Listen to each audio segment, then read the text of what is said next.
नमस्कार बच्चों, आज हम पाठ 4 पूरे 1000 कहानी को पढ़ेंगे, समझेंगे।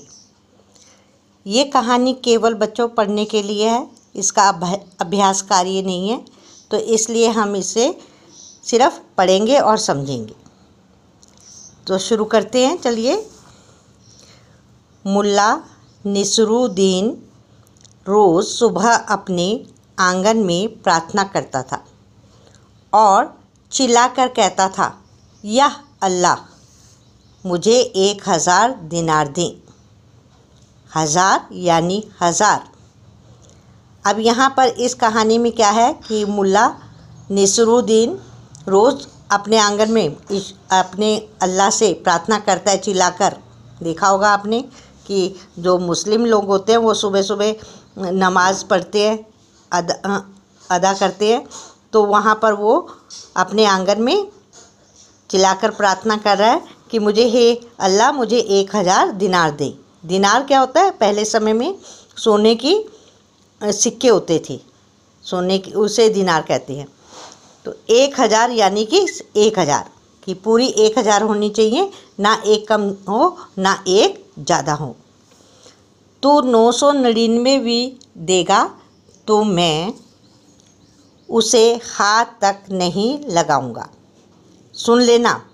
अब यहाँ पर मुल्ला ने कहा कि हे ईश्वर, हे अल्लाह, अगर तुम मुझे एक भी कम दोगे या एक भी ज़्यादा दोगे तो मैं उसको स्वीकार नहीं करूँगा। यानी कि वो पूरी 999 होनी चाहिए, ना कि 1000 एक भी नहीं लूँगा और 999 भी नहीं लूँगा। सुन लो ध्यान से। यहाँ पर अल्लाह को मुल्ला बोल रहा है। मुल्ला की प्रार्थना उसके पड़ोसी रहीम रोज़ सुनते थे।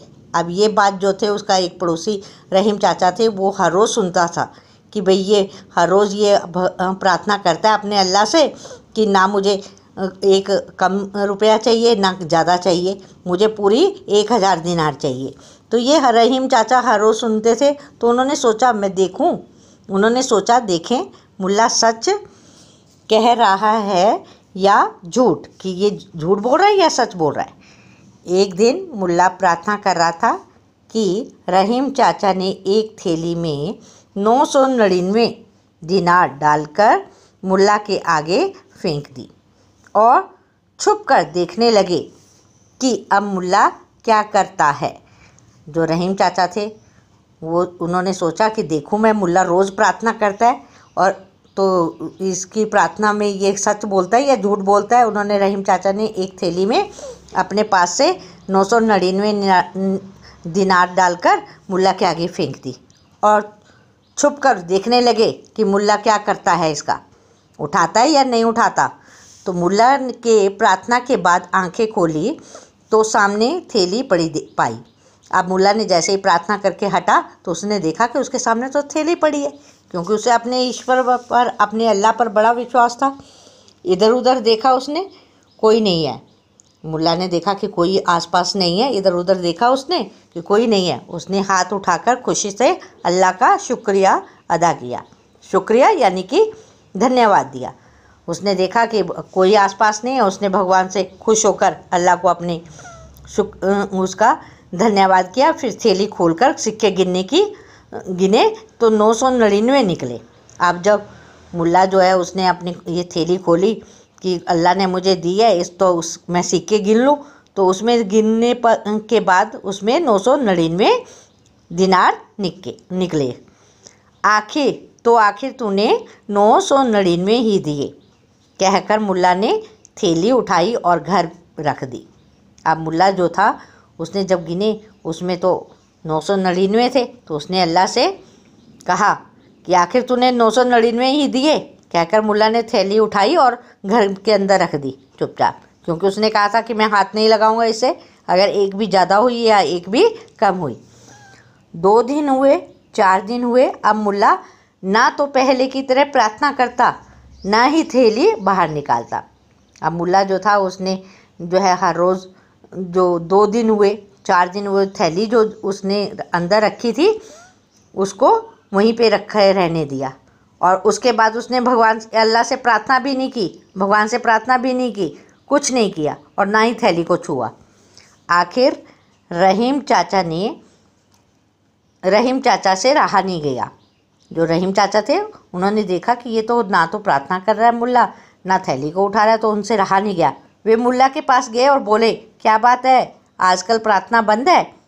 जो रहीम चाचा थे उन्होंने मुल्ला के पास जाकर बोला कि क्या बात, आजकल आपने प्रार्थना बंद कर दी है? हैं, प्रार्थना क्यों बंद कर दी है? मुल्ला ने कहा, पता नहीं कौन कमबख्त मेरे आगे 999 दिनार वाली थैली फेंक गया। अल्लाह तो गणित में इतना कच्चा तो हो नहीं सकता। अब मुल्ला जो था उसने जो है कमबख्त संबोधित करते हुए कहा कि पता नहीं कौन कमबख्त है जो कि मेरे आगे 999 दिनार डालकर थैली फेंक गया। कहता कि लेकिन ये तो कोई चाल लग रही है किसी की। जो अल्लाह है वो तो कभी भी गणित में, हिसाब में कभी भी कच्चा नहीं हो सकता। वो तो पूरे देता, क्योंकि मैंने पूरे मांगे थे, मेरी बात सुनी थी अल्लाह ने, तो वो पूरे मुझे देगा। वह थैली भी मेरी है और 999 दिनार भी। रहीम चाचा ने कहा। अब रहीम चाचा से रहा नहीं गया, तो उन्होंने कहा कि ये थैली मेरी है और इसमें जो 999 दिनार हैं वो भी मेरी ही है। क्या बात करते हो, तुम क्यों ऐसा करोगे भला? अब मुल्ला ने कहा रहीम चाचा से, क्या बात कर रहे हो तुम ऐसा भला क्यों करोगे? मैं देखना चाहता था कि तू सच बोल रहा है या झूठ। तू कहता था कि 999 भी हुए तो तू हाथ नहीं लगाएगा, लेकिन तूने चुपचाप थैली लेकर घर में रख ली। पकड़ा गया ना झूठ। अब जो मुल्ले ने जो बात कही थी उसके बारे में रहीम चाचा ने कहा कि मैं देखना चाहता था कि तू सच बोल रहा है या झूठ, क्योंकि तू तो कह रहा था कि मैं तो अगर 999 हुए तो मैं हाथ भी नहीं लगाऊंगा, लेकिन तूने तो चुपचाप थैली लेकर घर के अंदर रख ली। कहता तेरा पकड़ा गया ना तेरा झूठ। लेकिन तूने मेरे और मेरे अल्लाह के बीच पड़ने की ज़रूरत क्या थी? मुल्ला ने कहा। अब जो मुल्ला था उसने रहीम चाचा से कहा कि भला तू क्यों बीच में आया? जब मेरी और अल्लाह की बात हो रही है, उनके बीच में बात चल रही है, तो तुम पढ़ने वाले कौन होते हो? तुम्हें क्या जरूरत पड़ी थी इस जो बात के बीच में तुम आओ? ठीक है, भूल हुई, लौटा दे मेरी थैली, रहीम चाचा ने कहा। रहीम चाचा को गुस्सा आया, उसने कहा कि ठीक है, भूल होगी, लौटा मेरी थैली।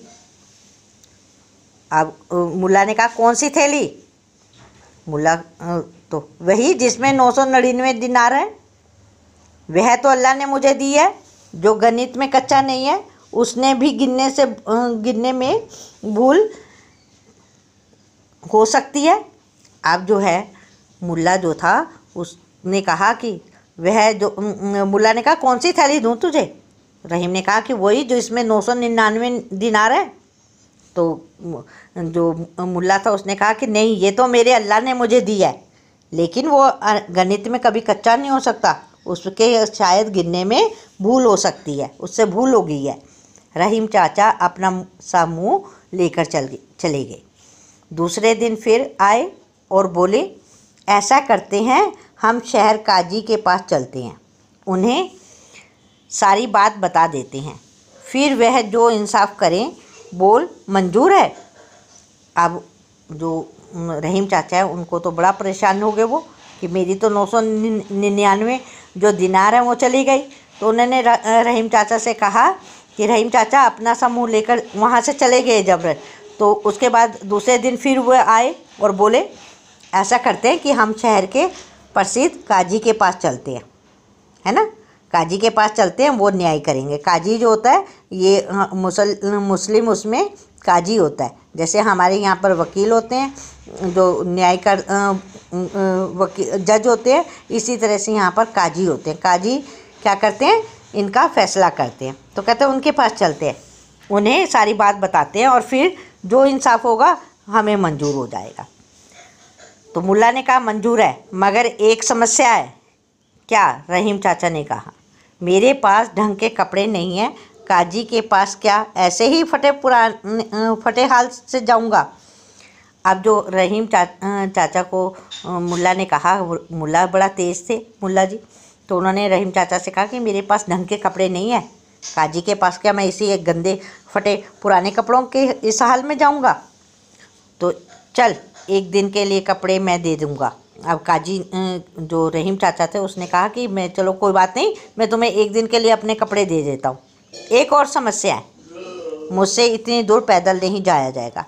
अब जो ये थी मुल्ला था, मुल्ला ने कहा कि मेरी एक समस्या और है कि मैं इतनी दूर जो है पैदल नहीं चल सकता, चल मेरा गधा ले लेना।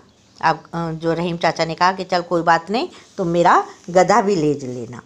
ठीक है। तो दूसरे दिन दोनों पहुँचे शहर काजी के पास। रहीम चाचा ने काजी को पूरी दास्तान सुनाई और अंत में कहा, थैली मेरी है, मुझे वापस दिलवाई जाए। अब दूसरे दिन दोनों के दोनों काजी और रहीम चाचा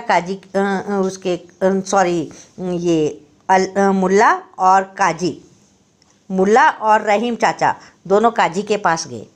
रहीम चाचा ने काजी से को अपनी पूरी दास्तां सुना दी और अंत में फिर जो है रहीम चाचा ने कहा कि मेरी थैली है ये, मुझे वापस दिलवाई जाए। तो इसके बाद जो है, तुम्हारा कोई गवाह है? काजी ने पूछा। अब काजी ने पूछा कि कोई गवाह है जिसके सामने तुमने ये चीज़ दी थी?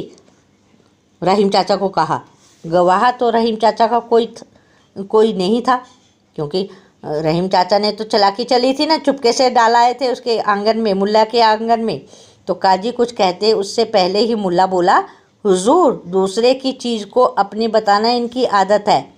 अभी थैली को अपना बता रहे हैं, कुछ देर के बाद कहेंगे मैंने जो कपड़े पहने रखे हैं वे भी इनके हैं। मुल्ला बड़ा तेज़ थे मुल्ला जी, उन्होंने काजी से कहा कि ये हजूर, ये मुल्ला जो है, काजी कुछ कहते इससे पहले मुल्ला बोल पड़ा, हजूर, कहता कि ये चीज़ को अपनी बताने की इनकी तो पहले की आदत है, बहुत पहले की आदत है। ये थैली को अभी अपना बताते हैं कि ये थैली में मेरे पैसे हैं, मेरी थैली है, और कुछ देर के बाद जो कपड़े मैंने पहने हुए हैं वे भी कहेंगे कि ये मेरे ही हैं। हाँ तो है, मेरे ही तो हैं ये कपड़े, रहीम चाचा ने कहा। अब रहीम चाचा ने कहा कि हाँ, तुमने जो कपड़े पहने हुए वो मेरे ही तो हैं। देखा देखा हुजूर, अब ये कपड़े भी इनके हो गए। अब कहेंगे वह गधा भी इनका है जिस पर बैठकर मैं आया हूँ। तो अब जो मुल्ला है वो बहुत तेज है, उसने कहा कि देखो देखो हुजूर, अब ये कपड़े तो इनके हो गए। अब कहेंगे कि गधा भी इनका है जिसके ऊपर मैं बैठकर आया हूँ। हाँ तो गधा तो मेरा है ही। रहीम चाचा ने भोलेपन से कहा कि हाँ, इसमें कोई गलत बात नहीं है कि जो तुम जहाँ जिस पर तुम बैठकर आए हो वो गधा भी मेरा ही है। अब आप ही इंसाफ करें हुजूर, नसरुद्दीन ने नम्रता से कहा। अब जो मुल्ला था उसने बड़े विनय से नरम दिल होकर कहा कि हुजूर, आप ही इस बात का इंसाफ करें कि ये तो हर चीज़ को अपना ही बता रहे हैं।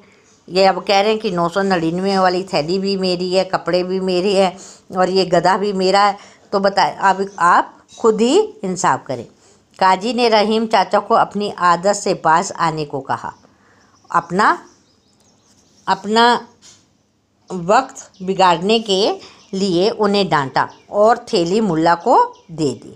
अब काजी ने रहीम चाचा को अपनी आदत को सुधारने के लिए आदेश दिया कि तुम अपनी आदतों को सुधारो, दूसरों को जो है दूसरों की बातों में नहीं पड़ना चाहिए, है ना। और दूसरी बात यह है कि तुमने मेरा जो है इतना कीमती वक्त था, समय था, तुमने उसको ख़राब कर दिया और डांटा। फिर थैली जो थी वो किसको दे दी? उन्होंने मुल्ला को दे दी। रहीम की थैली थी, मुल्ला को ही दे दी। अपना सा मुंह लेकर रहीम चाचा लौट आए। थैली भी गवाई, कपड़े और गधे में भी हाथ धो बैठना यानी कि उसको गवा देना। कहते हैं कि अब जो थे रहीम चाचा जो थे अपना छोटा सा मुंह लेकर यानी कि उदास होकर अपने घर को लौट आए। उन्होंने अपनी थैली भी गवा दी, कपड़े भी चले गए, गधा भी चला गया और फिर उसके बाद उदास होकर अपने घर को आ गए। 4-5 रोज़ गुजर गए, 4-5 दिन बीत गए। फिर एक दिन मुल्ला नसरुद्दीन रहीम चाचा के घर आए और बोले, ये लो तुम्हारी थैली, ये कपड़े और ये संभालो अपना गधा, लेकिन एक बात हमेशा ध्यान में रखना, आइंदा मेरे और अल्लाह के बीच में आने की कोशिश मत करना। अब कहते हैं कि काफ़ी दिन बीत गए। मुल्ला जो थे रहीम चाचा के घर आए और बोले, ये लो तुम्हारी थैली और अपने कपड़े संभालो, ये अपना गधा भी संभालो, लेकिन एक बात मैं तुम्हें बता देता हूँ, हमेशा ध्यान में रखना, आइंदा मेरे और मेरे अल्लाह के बीच में आने की कभी कोशिश मत करना। समझ में आई बच्चों आपको ये कहानी? बहुत अच्छी कहानी है। इस कहानी से हमें ये शिक्षा मिलती है कि हमें जो है किसी की बात के साथ, अगर कोई व्यक्ति कोई बात कर रहा है तो हमें उसके अंदर जो है अपना उस बात में कभी भी अपने आप को बीच में नहीं डालना चाहिए और उसके बीच में आने की कोशिश नहीं करनी चाहिए, क्योंकि इससे क्या होता है कि हमारी जो है इंसानियत ख़त्म हो जाती है और दूसरी बात है हम जो है मुसीबत में पड़ सकते हैं। तो यहाँ हमें यही शिक्षा मिलती है इस कहानी से। बच्चों, आपने इस कहानी को पढ़ा, समझा और कठिन शब्दों को भी मैंने बताते हुए मैं चली गई थी, आपको बताया मैंने कि आप कहानी को, आपने सिर्फ इस कहानी को पढ़ना है और समझना है, जो कि आपने इस कहानी को पढ़ा भी और समझा भी। तो आज उसके बाद मैं आपसे इजाज़त देती हूँ। धन्यवाद।